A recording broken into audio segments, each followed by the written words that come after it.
Okay, so one of the discussion questions that I'm going to talk about is um, what kind of family is a Cutter household, and in what way does K-pop create sympathy for them?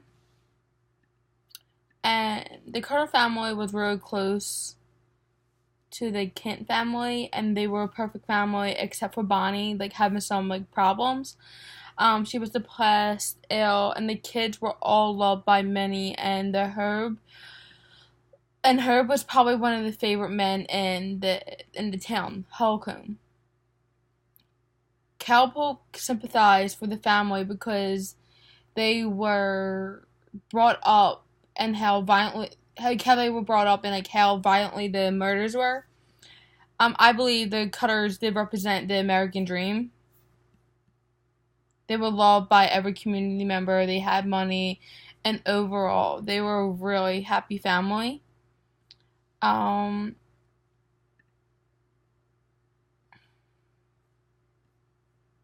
okay. And in the first chapter of Cold Blood, the last to see them alive, um, like it got the reader in the mood. Like in the beginning, got the reader in the mood for the murder, and it starts with a detailed description of the Candace Flatlands. Um, you can almost hear that train whistle. Um, you start to get into the characters by meeting Herb Cutter, um, a wealthy home called Kansas wheat farmer, father of the four, and husband to Bonnie. Um, Bonnie suffers from depression since the birth of her first child and has spent her share of time in like basically crazy hospitals. But she got some news that her depression might be caused by her spine problem, and with some surgery, she'll be back to normal. Which, when reading that she has depression from her since her birth of her first child, like I start to think that it's postpartum depression.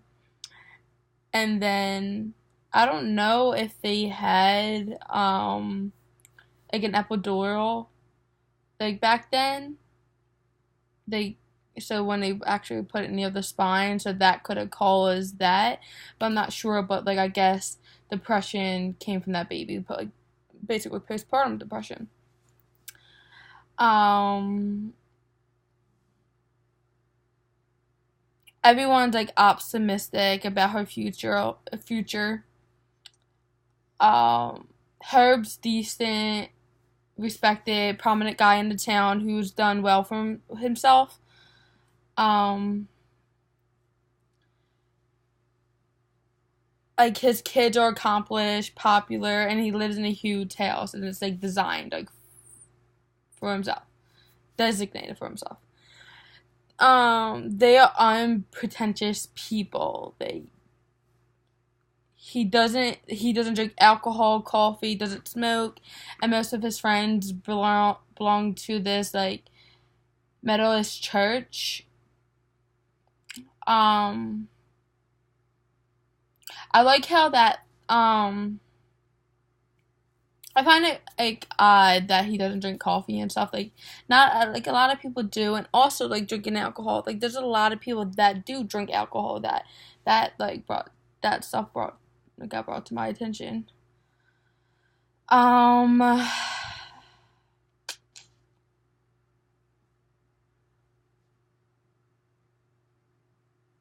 in the morning, during the morning, he runs his normal routine: milk, apple for breakfast, and then walks out to go check the farm and the orchard. He runs into his this man that he hired and who asked for a day off to take care of a sick baby, and of course like he is sympathetic, so he offers help for that man. um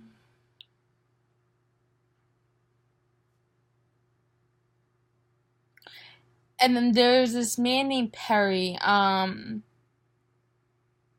He is having calf. he's having breakfast in the cat that same morning, and he doesn't drink coffee either. Perry is waiting for Dick Highclock and his friend and former cellmate from the Kansas State Penitentiary, with whom like Perry is supposed to pull off a score that night. Perry was already planning to escape to some city in Mexico. Within the novel, we learn that Perry is physically disfigured. Like, he's powerful, muscular upper body, but mishappen. Like, he has deformed legs.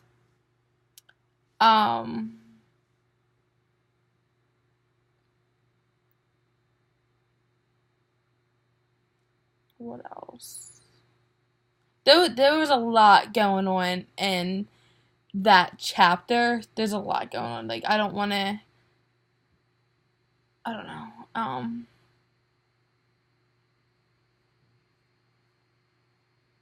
gonna go off to the other chapter. Persons Unknown. It's talking about like the murder case now. Like, the Kansas Bureau of Investigations assigned it to Alvin and Special Agent Harold, the brother, and Old Man, and Curly. Alvin is very experienced in these kinds of cases and was a friend of the Cullers. This made it personal to him, and he vowed to solve the case if it came to the rest of his life. I feel like with any murder case, you, as an investigator, you should want to solve that case, even if it does take the rest of your life. Obviously, I know that there's a lot of murder cases out there. You have to solve a lot of things, but I like to put myself in their shoes. Like, how would you feel if that person who was investigating and had that field of knowledge stopped helping you because they did all they can do? I know, obviously, you probably did all that you can do, but something has to be out there leading to that person that killed somebody. The case made headlines all over the country. A lot of the L-Town reporters like are arriving, and that's pretty common too with murder cases. Like, if as soon as it makes headlines, there's reporters from all over, different states, countries, everywhere, that's going to come and try to interview you and try to get more information out of you. At the first press conference, Alvin refuses to speculate about the identity of the killer or killers.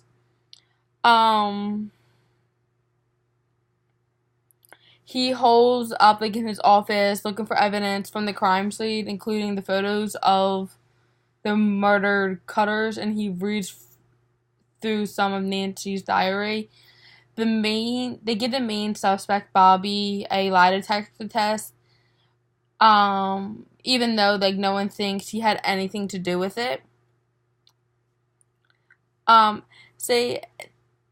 don't know, like, I find it kind of funny sometimes, too, when you are putting somebody on the stand or putting someone through a lie detector test, like, as a suspect. It's like, I don't know, I just find it kind of weird. It's kind of weird to me.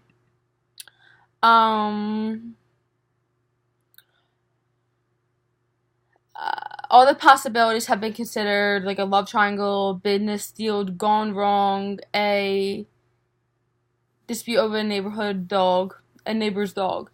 Robbery doesn't seem to be the motive, but since the family's valuables, like, everything was in the house, nothing seemed to be touched. Now people are afraid in the neighborhood, which I would be too. Um, I would keep the lights on. Like, I would have security cameras all around. I just wouldn't want my family to go through some of that.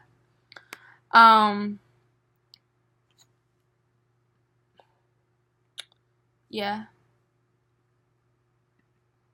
I'm gonna talk about some of the characters, I guess. So I'll start with Perry Smith. Um, he's a thief on parole from the Kansas State Penitentiary, and a person who dreams of like magically delivered like a per it an idealist who dreams of being magically delivered from his troubled life, a man who lies about killing a man just to impress. He has an abusive childhood with an alcohol mother who choked on her own vomit, a father who wouldn't send him to school. This and that. So some of these characters really do have a hard life, as with Perry. Um, yeah, that's honestly all that I really can talk about. I can talk about like so well. Yeah, I don't know. There was just a lot of information in those two books. Like a lot of information, and it's just so much. But I can't wait to start off with the other chapters. Pretty interesting. I like kind of murder cases.